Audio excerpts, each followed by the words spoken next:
آپ کو پتہ ہے کہ 3 امپورٹنٹ سپیچز تھی وہاں اسٹیج سے جو ہوئیں. ایک تھی مریم نواز کی, پھر تھی دوسری بلاول بھٹو کی, اور تیسری تھی مولانا فضل الرحمان کی. میاں نواز شریف کی تقریر ویڈیو لنک پہ انہوں نے دکھائی جو ٹی وی پہ نشر نہیں ہو سکی اور جس کا اخبار میں بھی آج تذکرہ نہیں ہے, اور کیونکہ وہ پیمرا کی پابندی ہے. تو پہلے یہ بتائیں کہ جو یہ 3 تقریریں اسٹیج سے ہوئی ہیں ان کے بارے میں آپ کے کیا رائے ہے؟ دیکھیے 3 تقریریں آپ کا مطلب مولانا کی, مریم کی, نواز شریف صاحب کی اور بلاول کی 4 تقریریں. 4 تقریریں 3 اسٹیج سے ہوئی نا؟ 3 اسٹیج سے. تو دیکھیے میرا خیال ہے بڑی افسوس کی بات ہے کیونکہ اتنا ٹائم گزر چکا تھا کہ جب مریم بولنے لگی تو انہیں اس بات کا احساس تھا کہ اب ٹائم بہت تھوڑا رہ گیا ہے.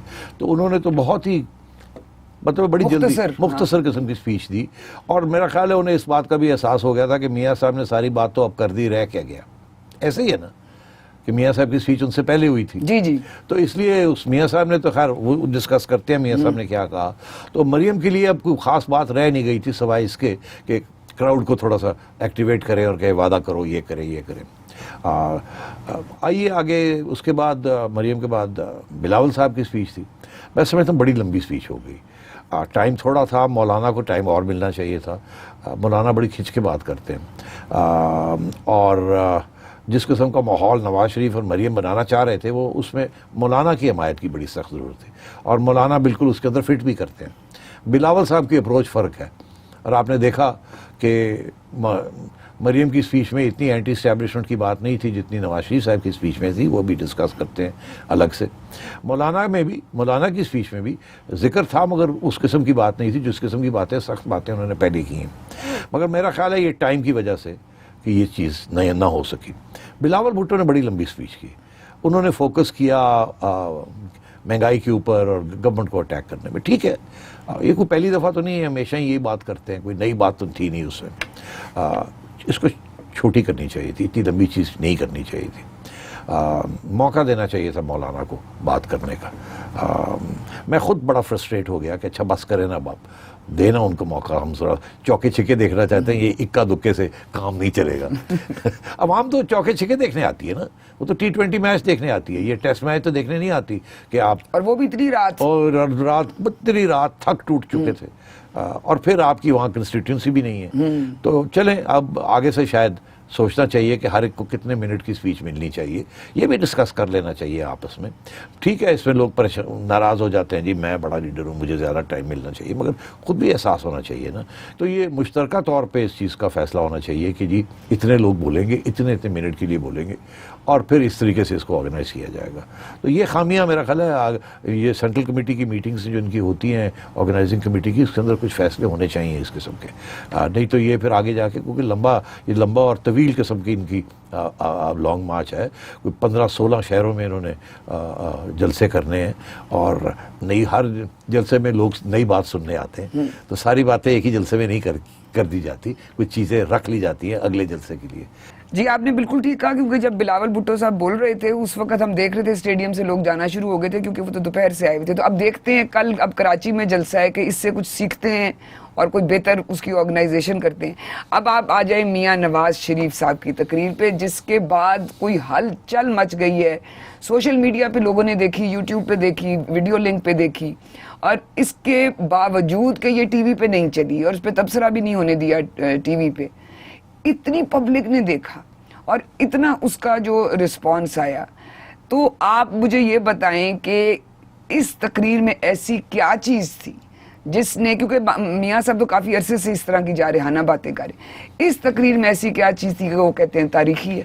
تبصرہ کافی عرصے سے نہیں کر رہے, کافی عرصے سے تو وہ چپ تھے. انہوں نے یہ تیسری سپیچ ہے ان کی. 2 سپیچز انہوں نے پہلے کی ہیں کنونشن پہ, اور سب سے پہلی سپیچ جو تھی اس میں میں سمجھتا ہوں انہوں نے بڑی کھل کے بات کی. وہ بھی بہت سے لوگوں کو شوق پہنچا کہ اتنی کھل کے بات کر رہے ہیں اور اسٹیبلشمنٹ کے خلاف کر رہے ہیں. اس سے اگلی سپیچ میں انہوں نے پھر نام لینے شروع کر دیے. انہوں نے ایک ایکس ڈی جی ISI کا نام لیا, 1-2 کے لیے اس قسم کی باتیں آنی شروع ہو گئی. 1-2 جنرلز کے بھی نام لے لیے جو چلے گئے ہیں. اس سپیچ میں تو انہوں نے مطلب صرف چھکے مارے ہیں, چوکے تو مارے کوئی نہیں. اور انہوں نے چھکے مارے ہیں, اور وہ کہہ رہے ہیں کہ جو چھکے مارے ہیں وہ گیند جو ہے اسٹیڈیم سے باہر پھینک دیے. اسی لیے لوگ شوق میں چلے گئے ہیں کہ چھکے بھی ہوتے ہیں جو کہ بس اسٹیڈیم کے اندر ہی رہتے ہیں. یہ تو انگریزی کو کسی نے مجھے کہا کہ ہٹ دا بال آؤٹ آف دا اسٹیڈیم. اب بات یہ ہے کہ میاں صاحب نے تینوں سپیچز پہلے اس لیول کی تھی, پھر انہوں نے یہاں لے گئے, پھر اب یہاں لے گئے ہیں. اب پتہ نہیں آگے کہاں تک لے جائیں گے, مگر اب رہ کیا گیا. انہوں نے تو ساری بات جو ہے نا وہ کھل کے بات کر دی, اور ساری کی ساری ذمہ داری جو ہے انہوں نے عمران خان کے اوپر نہیں ٹھہرائی, انہوں نے فوج کی قیادت کے اوپر ٹھہرائی ہے, خصوصاً جو ٹاپ لیڈرز ہیں اس کے. میرا خیال ہے نام شام نہیں لیتے, وہ لوگوں نے نام تو سنی لیے ہیں سب کے, مگر میرا خیال ہے کہ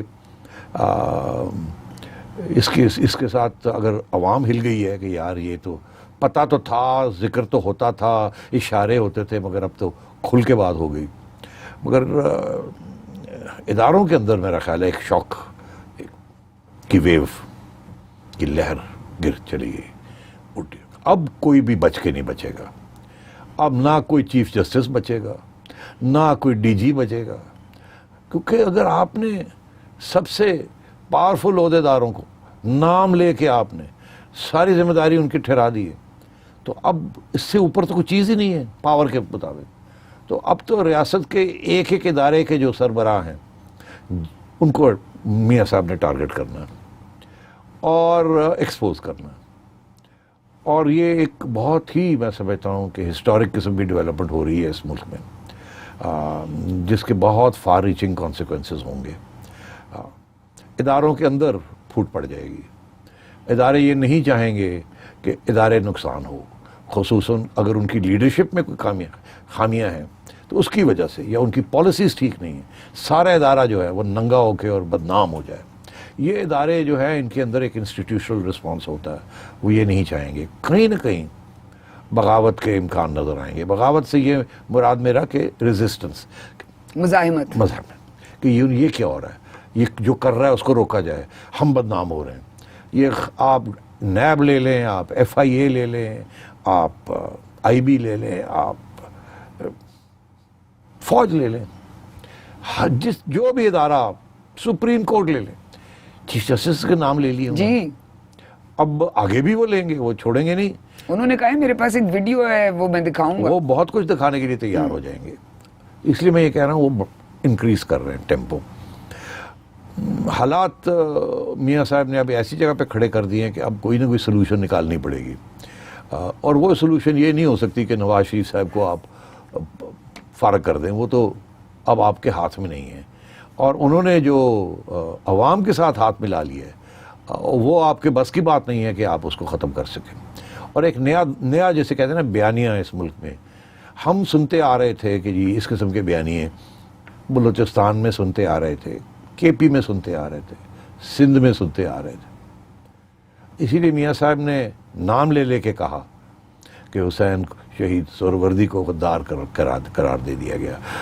باچا خان, ولی خان, بگٹی, مینگل, مری, مجیب الرحمان, انہوں نے ایک نام لے لے کے نان پنجابی, کہ پنجابی ڈومینیٹڈ اداروں نے, ریاست کے اداروں نے نان پنجابی جو اپنے حقوق مانگ رہے تھے یا کھڑا ہونے کی کوشش کر رہے تھے, عوام کی حمایت کر رہے تھے, ان کو ایک ایک کر کے غدار کر کے ختم کیا. تو میاں صاحب نے تو آج پوری پاکستان کی تاریخ جو ہے وہ لوگوں تک پہنچا دی. اور اب وہ پنجاب میں کھڑے ہو گئے, اب پنجاب کھڑا ہو گیا, پنجاب میاں صاحب کے ساتھ. اور اگر اس حکومت نے اپنی کارکردگی بہتر کی ہوتی تو شاید یہ دن نہ آتا, مگر اس حکومت کی کارکردگی اتنی بری ہے کہ اداروں کے اوپر اب پریشر پڑ گیا کہ آپ لانے والے ہیں, آپ کھڑا کرنے والے ہیں, پھر ذمہ داری آپ ہی کی ہے. کہنے کا یہ مطلب ہے کہ آپ لانے والے ہیں, ذمہ داری آپ کی ہے, آپ بھی جائیں اور اس حکومت کو بھی لے کے جائیں اور عوام کے لیے راستے اور دروازے کھولیں. یہ بہت ہی انقلابی بات ہے. اب اس انقلابی بات میں بہت سے لوگ تو اتفاق نہیں کریں گے, بیکاز خوف بھی آتا ہے کہ یار انقلاب تو اس طریقے سے انقلاب اگر آ گئے تو اور انتشار نہ کسی قسم کا پھیل جائے, مارشل لا نہ لگ جائے, یہ نہ ہو جائے, وہ نہ ہو جائے, ہر قسم کے سوال کھڑے ہو جاتے ہیں. مگر میرا خیال ہے کہ جس قسم کی صورت حال ہے اس وقت ایک اکنامک میلٹ ڈاؤن ہو چکا ہے, اکانومی بالکل فرق ہو گئی ہے. اور یہ صرف فرنٹ پیج کے اسٹیٹسٹکس اور اسکالرس کی بات نہیں رہی, صحافیوں کی بات نہیں رہی, عوام کو احساس ہے اس بات کا اور درد ہے کہ ہمارا پیٹ کاٹا جا رہا ہے. اور اس حکومت نے جو جس طریقے سے بے دردی کے ساتھ معیشت کو کنٹرول کرنے کی یا مینیج کرنے کی کوشش کی ہے، اور اس کے جو فیلیئرز ہیں وہ نمایاں ہو چکے ہیں اب. اور یہ جو سارا بیانیہ چل رہا تھا، same page same page same page same page, دونوں طرفوں سے، ایک قیادت کی طرف سے، ریاست کی قیادت کی طرف سے، اور ایک حکومت کی قیادت، دونوں پھنس گئے ہیں. اب ایک کو دوسرے سے الگ ہونا پڑے گا، نہیں تو وہ بدنام ہو جائے گا اور بھی. مگر جو دوسرا ہے وہ چاہے گا کہ وہ جپھی ڈال کے، کیونکہ اس کی سیفٹی جو ہے وہ جپھی میں ہی ہے. حکومت چاہے گی کہ جپھی ڈال کے رکھے، اور دوسرے جو ہیں وہ اب سوچوں میں پڑ جائیں گے کہ بھئی یہ ہم کہاں آ گئے، ہمارا تو یہ نہیں تھا، ہم تو سوچا تھا کہ یہ کر لیں گے سارا کچھ، یہ تو الٹا گلے پڑ گیا. اور اب جن کے نام لیے گئے ہیں، میاں صاحب نے نام لے لے کے، عہدیداروں کے نام لے لے کے بات کی ہے، ان کے اوپر بھی بڑا پریشر آئے گا اپنے اداروں کے اندر سے. اور اس کے ساتھ ایک شوکت صدیقی، ایک قاضی فائز عیسیٰ، کوئی اور بھی شوکت صدیقی اور قاضی فائز عیسیٰ بھی ہمت کریں گے. کیونکہ جب اگر لوگ دیکھتے ہیں نا کہ کوئی کھڑا ہو رہا ہے تو ایک کے کھڑے ہونے کے ساتھ دوسرا بھی کھڑا ہونے کی سوچتا ہے، اور اگر دو کھڑے ہو جائے تو تیسرا اور چوتھا بھی سوچتا ہے. تو میں یہ سمجھتا ہوں کہ اب ریاست کے اداروں کو بھی صرف فوج نہیں مگر جوڈیشری بھی، اور جو ایجنسیاں ہیں آپ کی دوسری سول ایجنسیاں ہیں، بیوروکریسی جو ہے، یہاں بہت بے چینی ہوگی اس وقت کہ اب ہماری باری آ رہی. اور دیکھیے یہ بدنامی جو ہے نا یہ بڑی خطرناک ہوتی ہے. وہ کہتے ہیں کہ اگر ریاست کا جو ڈھانچہ ہے وہ کمزور ہو جائے تو ملک کمزور ہو جاتا ہے. یہاں ریاست کا ڈھانچہ اتنا مضبوط تھا کہ اس نے عوام کو ہی کچل کر کے رکھا ہوا تھا اور اس کو دبا کے رکھا ہوا تھا. اب وقت آ گیا عوام کے کھڑا ہونے کا، اور یہ اس کے بہت سے خطرناک نتائج ہو سکتے ہیں.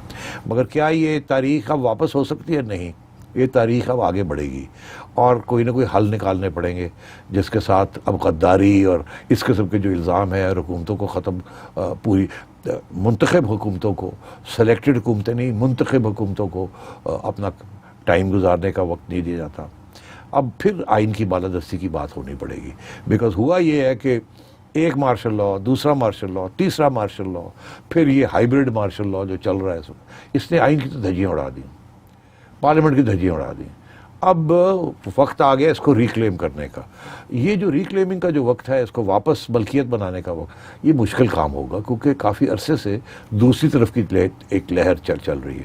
مگر یہ اب عوام کی پیٹ جب کٹ جائے تو پھر عوام کے حوصلے بڑھ جاتے ہیں، وہ لڑنے کے لیے بھی تیار ہو جاتے ہیں. تو یہ اس قسم کے حالات اب ڈیولپ ہو گئے ہیں. جی سیٹھی صاحب، یہ تو آپ نے تجزیہ دے دیا کل کے جلسے کا. اب جو اتوار کو جلسہ ہونے جا رہا ہے کراچی میں 18 اکتوبر کو، اس کے بارے میں ذرا تھوڑی سی بتائیں کہ آپ اس سے کیا توقع کر رہے ہیں آپ؟ دیکھیے وہ تو پیپلز پارٹی کی ٹیریٹری ہے. اب کراچی پیپلز پارٹی کی ٹیریٹری نہیں ہے، سندھ، اندرونی سندھ پیپلز پارٹی کی ٹیریٹری ہے. مگر وہاں بھی اچھا جلسہ ہو جائے گا. وہاں مولانا کے بھی زیادہ سپورٹرز ہیں کراچی میں. یہاں گجرانوالے میں اتنے نہیں تھے جتنے کراچی میں ہیں. ہمیشہ مولانا جب کراچی میں جلسہ کرتے ہیں تو 10-15 ہزار بندہ وہاں آسانی سے اکٹھا ہو جاتا ہے. تو 10-15 ہزار پیپلز پارٹی کا ہوگا. تو میرا خیال ہے وہاں کا جلسہ بھی اچھا ہی ہوگا، برا نہیں ہوگا. وہاں جگہ چھوٹی لیں گے میرا خیال ہے، اور وہ بھر جائے گی اور ٹھیک ٹھاک وہاں بھی بات ہوگی. مولانا اگر جائیں گے خود تو پھر تو ڈیفینیٹلی. اب مجھے نہیں پتا مریم جا رہی ہیں کہ نہیں جا رہی، اور میاں صاحب وہاں خطاب کریں گے یا نہیں کریں گے اس کا تو مجھے نہیں پتا. مریم تو جا رہی ہیں. مریم جا رہی ہے تو پھر مریم کو دیکھنے کے لیے اور سننے کے لیے بھی بڑے لوگ آئیں گے. البتہ یہ شہر نہ پیپلز پارٹی کا ہے اور نہ ہی نون لیگ کا ہے. یہ شہر مذہبی جماعتوں کا تھا، ایم کیو ایم ہے اور پی ٹی آئی کا شہر ہے. اب دیکھنا یہ ہے کہ یہ شہر کیسے رسپونڈ کرتا ہے. یہاں اگر 20-25 ہزار لوگ بھی آ گئے تو سمجھیے گا کہ بہت بڑا جلسہ ہے.